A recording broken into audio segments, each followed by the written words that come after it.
well and were actually listening. They were there on the scene.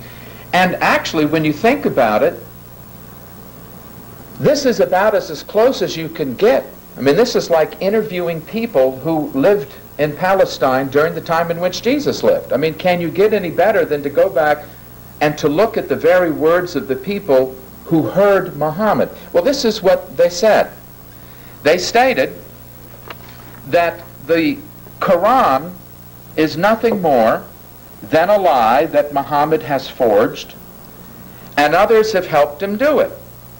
It is nothing more than tales that came down from the ancients, which he has written down in the Quran.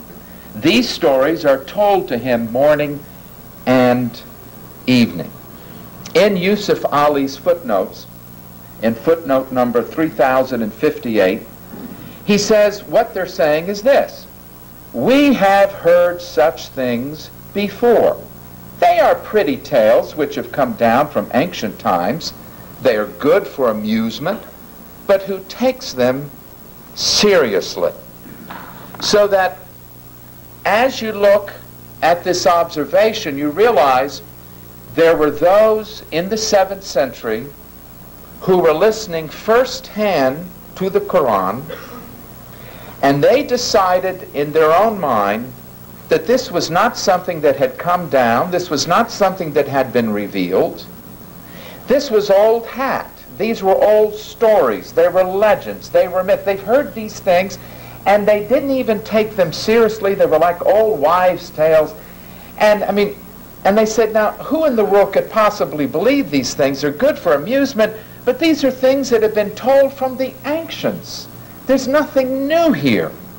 And this is why, according to the Quran itself, and then, of course, when you have the Hadith and other of the biographers and the historians and the commentators get involved, they simply point out that one of the reasons that some people said they could not accept Muhammad was that they felt that the Quran simply was a retelling of the same stories they've heard all along, but with a little bit added here, a little twist, a little bit there.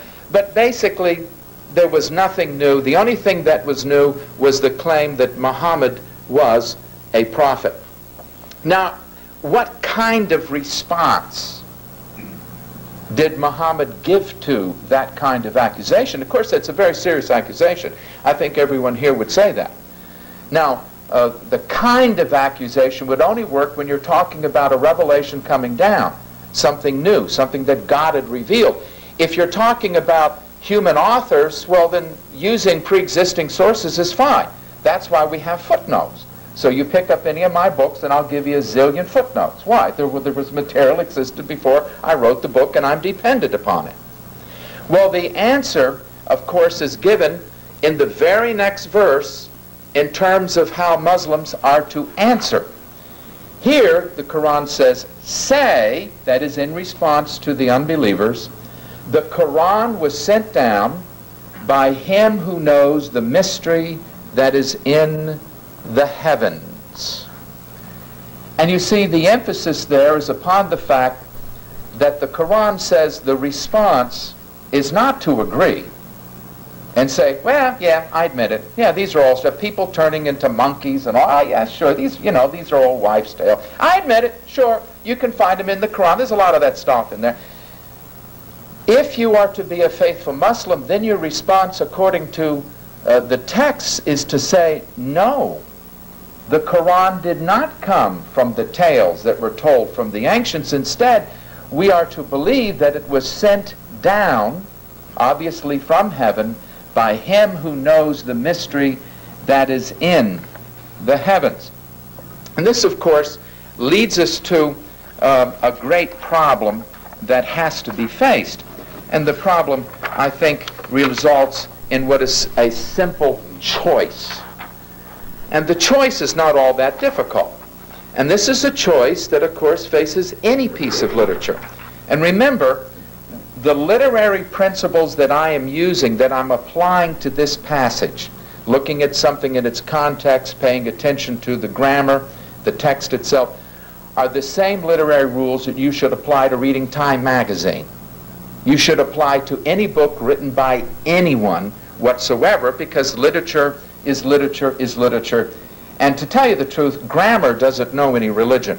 I remember debating with the Jehovah's Witness, and I pointed out in a certain passage in John chapter 12 that there John is saying that when Isaiah saw Yahweh of armies high and lifted up, the text says, and when he was speaking of Jesus, and it uses the pronoun, when he saw him, he was speaking of Jesus, and I said the word him is a pronoun.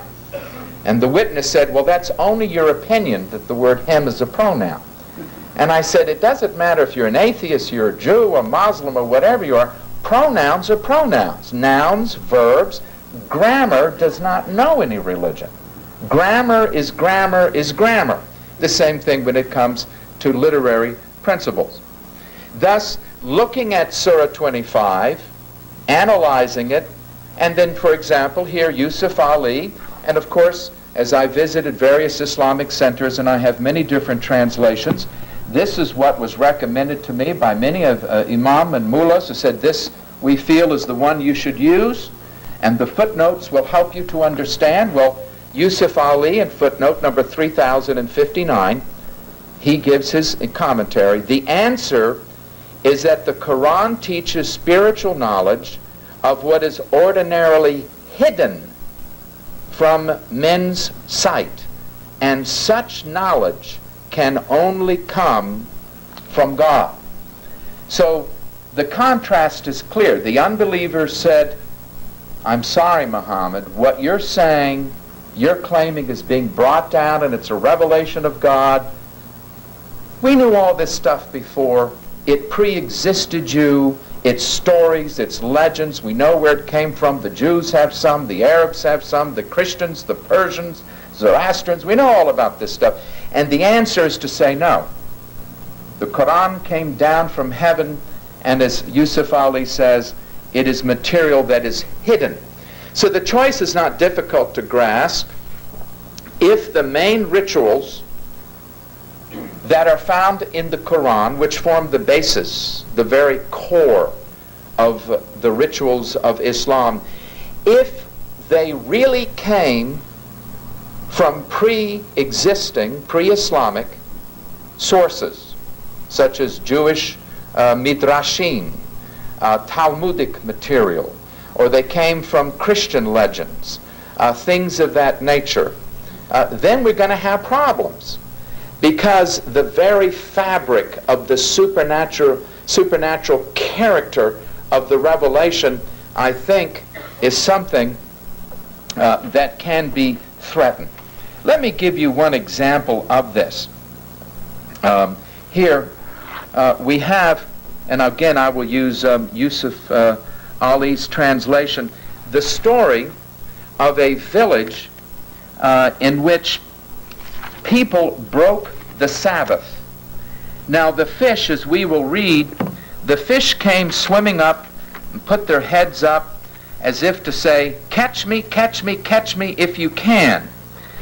And the villagers, being tempted so much to catch these fish, they did so and broke the Sabbath. This is found, you will find it in Surah 7. I will read to you now from the Quran. Ask them concerning the town standing close by the sea. Behold, they transgressed in the matter of the Sabbath. Now notice, did he have to give the name of the town? No. He assumed, he said, ask them about the town. They know about it. The one over by the sea.